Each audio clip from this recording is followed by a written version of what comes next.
First ever factory outlet, Chandanagar, Mukunda Jewelers, opening soon. No making charges.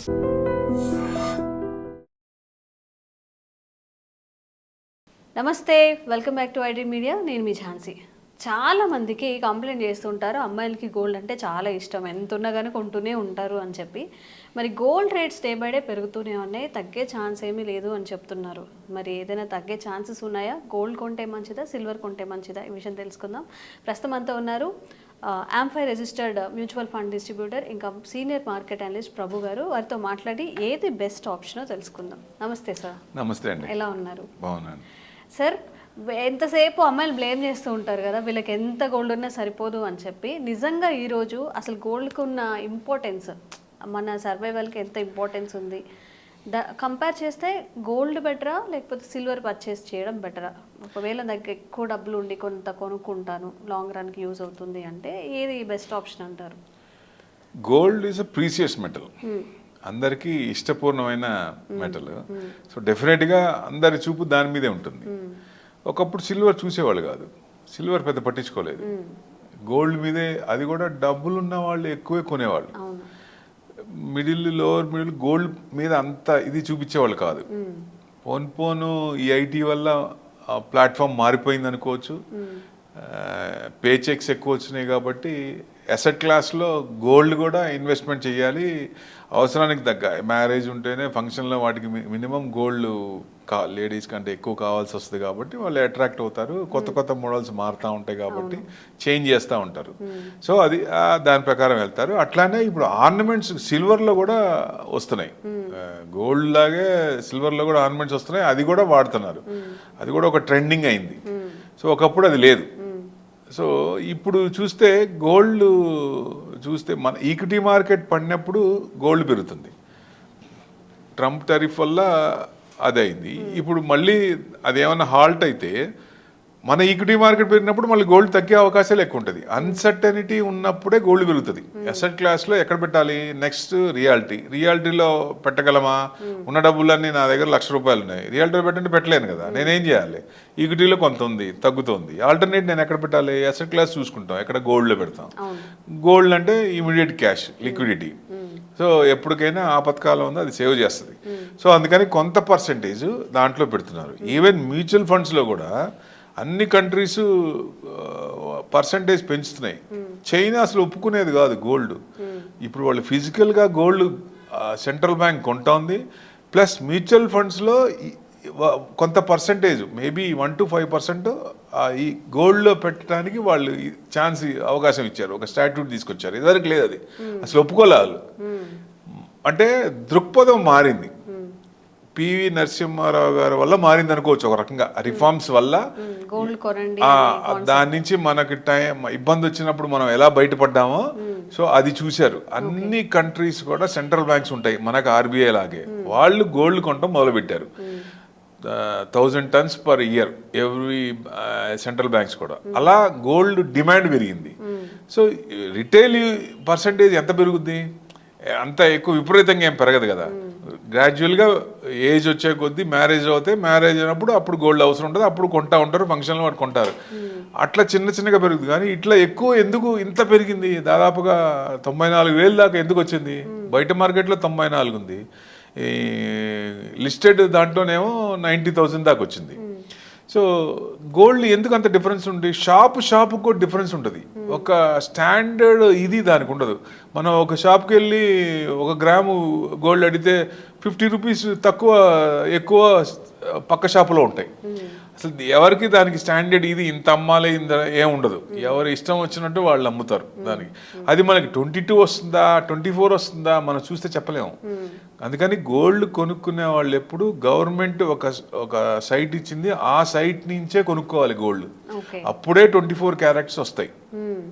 ఏంటి sir, name ఏమైనా mention చేస్తారా? Site government సైటే ఉంటుంది, ఆ సైట్కి వెళ్ళి మనం కొనుక్కోవాలి. ఇదివరకు మనం కమోడిటీస్ ద్వారా మనం కొనేవాళ్ళం, అది ఆపేసింది గవర్నమెంట్. ఆపేసి త్రూ గవర్నమెంట్ ద్వారానే అమ్మాలి. ఆ గవర్నమెంట్ అప్పుడు 24 క్యారెట్స్ పక్కాగా ఉంటుంది, దాంట్లో డౌట్ ఉండదు. అంటే బయటికి వెళ్ళి మనం కొంటే వాళ్ళు 20 ఇవ్వచ్చు, 21 ఇవ్వచ్చు, తేడా ఉంటుంది కదా. సో అట్లా క్యారెట్స్ డిఫరెన్స్ ఉంటాయి కాబట్టి దాన్ని బట్టి వాల్యూ ఉంటుంది. 24 క్యారెట్స్ మనకి రాకపోవచ్చు. ఇది స్టాండర్డ్గా గవర్నమెంట్ మనల్ని సౌజన్యం ఉంటుంది కాబట్టి 100% మనకి గ్యారంటీ ఉంటుంది. సో అట్లా ఇన్వెస్ట్మెంట్ చేయొచ్చు. మనకి అవసరం అనుకుంటే ఇప్పుడు నెక్స్ట్ 5 ఇయర్స్లో అవసరం అనుకుంటే గోల్డ్ బిస్కెట్స్ తీసుకొని గోల్డ్ కాయిన్స్ పెట్టుకొని చేయొచ్చు. లేదు నాకు లాంగ్ రన్ ఉంది అనుకుంటే ఈటీఎఫ్లో పెట్టుకోవచ్చు. ఎందుకంటే ఈటీఎఫ్లో పెట్టుకున్నప్పుడు తర్వాత మనకి ఎప్పుడైతే రిడీమ్ చేసామో అవసరాన్ని బట్టి ఒక 10 ఇయర్స్ 15 ఇయర్స్ తర్వాత అప్పుడు లేటెస్ట్ ఆర్నమెంట్స్ కొనుక్కోవచ్చు. ఇప్పుడు కొనుక్కుంటే ఇప్పుడున్న ఆర్నమెంట్స్ వస్తాయి, నెక్స్ట్ 1 ఇయర్లో మారిపోతున్నాయి కదా, నెక్స్ట్ ఇయర్కి ఇప్పుడున్నవి ఉండట్లేదు.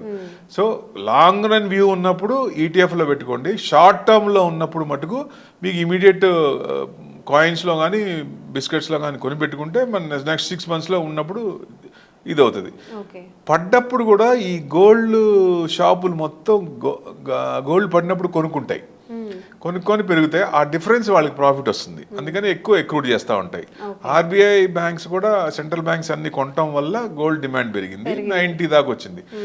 ఇప్పుడు పడటం అంటే ఇప్పుడు ఈక్విటీ మార్కెట్ తిరిగింది అనుకుందాం, ట్రంప్ టరీఫ్ అయిపోయింది, ఆయన నోరు తెరవట్లేదు, మార్కెట్ పెరుగుతుంది అనుకుందాం. అంటే ఇప్పుడు విపరీతంగా పడుతుందా గోల్డ్? అంత పడే ఛాన్స్ లేదు. ఎందుకని? బ్యాంకులు కొంటున్నాయి కాబట్టి. సో ఎప్పుడైతే డిమాండ్ ఉందో ఆటోమేటిక్గా రేట్ పడదు కదా, పడే ఛాన్స్ ఉంటుంది. కొనేవాళ్ళు ఉంటే తగ్గదు, పెరుగుతూనే ఉంటుంది. సో ఈ రీటైల్ పీపుల్ వల్ల కొంత అమ్ముకున్నా రేంజ్ బౌండ్ వచ్చేసి మీకు ఏదన్నా వస్తే 78,000 to 80,000 రావచ్చు. అంటే 78 to 88 90,000 ఈ రేంజ్లోనే ఉండొచ్చు.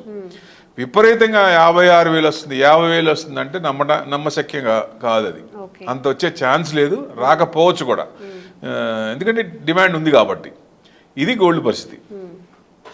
ఇప్పుడు గోల్డ్ కంటే గోల్డ్ ప్రీసియస్ మెటల్, బట్ ఒక రకంగా చూస్తే సిల్వర్ ఇప్పుడు ప్రీసియస్ మెటల్ అయింది.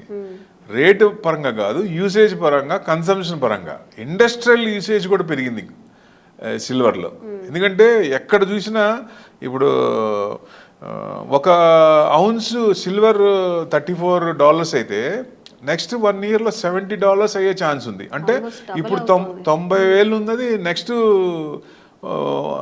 డబల్ అయితే 1 lakh కూడా 2 lakhs కూడా కావచ్చు. అట్లా అంటే లాంగ్ రన్ పెట్టుకొని దాంట్లో ఇన్వెస్ట్మెంట్ చేస్తే గోల్డ్ కంటే సిల్వర్లో రిటర్న్స్ వచ్చే అవకాశాలు ఎక్కువ కనపడుతున్నాయి. ఇన్వెస్ట్మెంట్ పరంగా అవసరార్థం మనం గోల్డ్ కావాలి, ఆర్నమెంట్స్ చేసుకోవాలి అనుకున్నప్పుడు గోల్డ్ ఎంత కావాలో దాని ప్రకారం దాంట్లో ఉంటుంది. బట్ ఇన్వెస్ట్మెంట్ పరంగా గోల్డ్లో పెట్టచ్చా, సిల్వర్లో పెట్టచ్చా అంటే సిల్వర్లోనే పెట్టాలి. ఇప్పుడు సిల్వర్లో పెడితేనే దాదాపు 2 లక్షలు ఇస్తే మంచి రిటర్న్స్, రూపాయికి రూపాయి వచ్చినట్టే కదా, 100% వచ్చినట్టే. జనరల్గా మనం గోల్డ్ షాప్స్కి అలా వెళ్ళినా కానీ సిల్వర్ విత్ గోల్డ్ కోటింగ్ అంటే ఇప్పుడు కొత్త ట్రెండ్ వస్తుంది. అవును, నేను అనేది అదే. సిల్వర్ యూసేజ్ పెరుగుతోంది, యూసేజ్ పెరుగుతుంది కాబట్టి డిమాండ్ పెరుగుతోంది. దానివల్ల వాళ్ళు నెక్స్ట్ ఆప్షన్ సిల్వర్ చూస్ చేసుకుంటున్నారు కాబట్టి. ఇట్లా కాకుండా ఇండస్ట్రియల్ సోలార్ ప్యానెల్స్ లో ఇస్తున్నారు, టెలికామ్ లో వాడుతున్నారు, కంప్యూటర్స్ లో వాడుతున్నారు, ఈవీ వెహికల్స్ లో వాడుతున్నారు. వేరెవర్ ఇండస్ట్రియల్ యూసేజ్ బాగా పెరుగుతుంది కాబట్టి కన్సంప్షన్ పెరుగుతుంది, దానివల్ల రేట్స్ అన్ని పెరుగుతున్నాయి. సో లాంగ్ రన్ లో పెట్టుకుంటే డెఫినెట్ గా ఇన్వెస్ట్మెంట్ పరంగా పెట్టుకుంటే దీంట్లోనే మంచి అవకాశాలు వచ్చే ఛాన్స్లు ఎక్కువ కనపడుతున్నాయి. జనరల్ గా మనం ఏం చేస్తాం, గోల్డ్, సిల్వర్, ఇప్పుడు బిట్ కాయిన్ కూడా యాడ్ చేస్తున్నారు కొంతమంది. బిట్ కాయిన్ మన దగ్గర అఫీషియల్ గా కాదు కాబట్టి స్టాట్యూట్ లేదు దానికి. బిట్ కాయిన్ మనం అప్పుడే స్టార్ట్ చేయకూడదు. గోల్డ్, సిల్వర్ పెట్టుకుంటే ఫస్ట్ ప్రిఫరెన్స్ గోల్డ్కి ఇచ్చి సిల్వర్కి ఇచ్చి సెకండ్ గోల్డ్కి ఇవ్వచ్చు. ఇస్తే మనకి రిటర్న్స్. లాస్ట్ ఇయర్ గోల్డ్ కూడా 35% ఇచ్చింది, తక్కువ అమౌంట్ ఏం కాదు, రిటర్న్స్ బాగానే వచ్చినాయి. కానీ లాంగ్ ఎప్పటి నుంచో మొదలైంది, లాస్ట్ ఈ 5 years కాకుండా ముందునంతా చూస్తే అంత రిటర్న్స్ లేవు. గోల్డ్లో 4% 5% ఉన్నాయి. ఇప్పుడు ఈ రీసెంట్ 5 yearsలోనే డెవలప్మెంట్ వచ్చింది. సో దానివల్ల ఈ సిల్వర్ డిమాండ్ పెరుగుతుంది కాబట్టి సిల్వర్లో ఇన్వెస్ట్మెంట్ చేస్తే బెస్ట్ అనే ఉద్దేశం. అందరూ అంటే ఆర్థిక అస్తవ్యస్తలు వచ్చినప్పుడు మనం సంపాదించిన డబ్బులు ఎక్కడ సేఫ్గా ఉంటాయి, ఎక్కడ పెట్టుకోవాలి అనుకున్నప్పుడు ఈక్విటీ మార్కెట్ పడుతున్నప్పుడు ఎక్కడ పెట్టాలి ఆల్టర్నేట్గా, ఇది ప్రమోట్ అవుతుంది. గోల్డ్, సిల్వరు దాని ముందుకు వస్తాయి అసెట్ క్లాస్లో. వాటిలో ఇన్వెస్ట్మెంట్ చేస్తే మనకి కొంచెం ఈక్విటీలో ఏదైనా బుక్ లాస్ అయినప్పుడు ఇది బ్యాలెన్స్ అయ్యే అవకాశం ఉంటుంది. సో కొంత పర్సంటేజ్ అటు మార్చుకొని మళ్ళీ మార్కెట్ తిరిగినప్పుడు అది కూడా ఇటు మార్చుకుంటే మంచి రిటర్న్స్ వచ్చే అవకాశం ఉంటుంది. కొంతమంది ఏం చేస్తారు, డెట్లో పెట్టుకుంటారు. డెట్లో 8% to 9% వస్తుంది. అంటే మన గోల్డ్ అవసరార్థం అనుకున్నప్పుడు గోల్డ్లో ఇన్వెస్ట్మెంట్ చేసి దాని ప్రకారం చేయొచ్చు. అప్పుడు అంటే ఎవరి ప్లానింగ్ ఇండివిజువల్, ఎవరి ప్లానింగ్ వాళ్ళకు ఉంటుంది. వాళ్ళు అసెస్మెంట్ చేసి మీ అనలిస్ట్ ఏం చెప్తున్నారు, ఎందుకంటే టోటల్ అసెస్మెంట్ చేస్తారు. వాళ్ళ గోల్స్ ఏంటి, వాళ్ళ టార్గెట్స్ ఏంటి, అవన్నీ చూసుకున్న తర్వాత ఏ ప్లాన్ సెట్ అవుతుంది, సపోజ్ ఏది సూటబుల్ అవుతుందో. ఎగ్జాంపుల్ ఒకటి చూద్దాం. సపోజ్ మీరు ఒక ఇల్లు కొన్నారు, 1.5 కోటి అనుకోండి. ఇవాళ 1.5 కోటి లేదు, ఇల్లు రావట్లేదు. 1.5 కోటి అనుకోండి, ఒక 50 లక్షలు డౌన్ పేమెంట్ చేశారు. మీరు ఒక 40,000 50,000 ఇన్స్టాల్మెంట్ కడుతున్నారు. దానికి కాను ఒక 5,000 పైన అనుకోండి, 55,000 ఇన్స్టాల్మెంట్ అనుకోండి. 50,000 లోన్ అమౌంట్ పంపిస్తారు, 5,000 సిప్ పంపిస్తారు. ఈ 20 years 25 years పెట్టుకున్నప్పుడు మీరు ఏదైతే లోన్కి వెళ్ళారో ఆ లోన్ అమౌంట్ వెనక్కి వస్తుంది, ఇల్లు మనకు ఫ్రీగా వస్తుంది బికాస్ ఆఫ్ ఎస్ఐపి.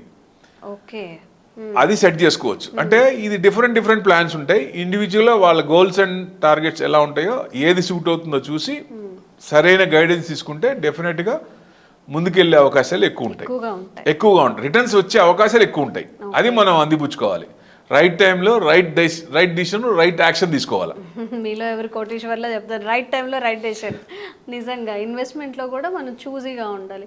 ఏదంటే అది ఇష్టం వచ్చినట్టు కొనకుండా త్రూ డిస్ట్రిబ్యూటర్ ద్వారా వెళ్తే మన సేఫ్ జోన్లో ఉండే అవకాశం కూడా చాలా ఎక్కువగా ఉంటుంది. అంటే స్టడీ చేయాలి. ఎవరైనా స్టడీ చేసి మంచిగా ఉన్నప్పుడు, మనకు అనుభవం వచ్చినప్పుడు ఎవరు అవసరం లేదు. మనకు అనుభవం వచ్చేదాకా కొంతమందిని నమ్మాలి. నమ్మి వాళ్ళు చెప్పింది కరెక్ట్ అవుతుందా లేదా అనేది క్రాస్ చెక్ చేసుకుంటూ ముందుకెళ్తే మంచిదని ఉద్దేశం. Okay, thank you sir. Thank you అన్న.